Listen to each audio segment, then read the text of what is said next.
আত্মহত্যা কৰা বুলি এখন চিঠি লিখি থৈ গৈছিল। এই ঘটনাৰ পিছত অসম পুলিচে 7জনীয়া সদস্যৰে এটা SIT গঠন কৰিছিল।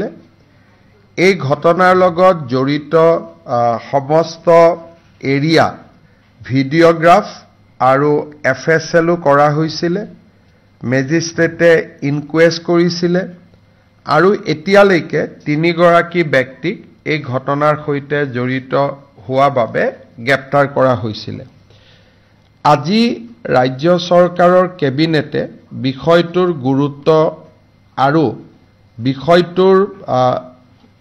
বিষয়টোৱে এগৰাকী খুব উদীয়মান অভিযন্তাৰ প্ৰাণ হেৰুৱাবলগীয়া হোৱা পৰিৱেশ সৃষ্টি হোৱাৰ বাবে ইয়াৰ গুৰুত্ব অনুভৱ কৰি কেবিনেটে এই বিষয়টো CBIক হস্তান্তৰ কৰিবৰ বাবে সিদ্ধান্ত লৈছে। CBIৰ ডাইৰেক্টৰৰ লগত আমাৰ মুখ্য সচিবৰ কথা হৈছে।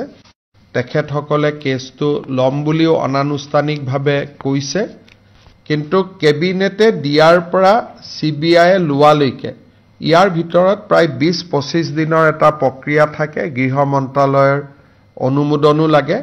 আমি ৰাজ্য চৰকাৰে চেষ্টা কৰিম যাতে খৰতকীয়াকৈ CBIলৈকে যায়, কিন্তু তথাপিতো প্ৰক্ৰিয়াটোত কিছু সময় লাগিব।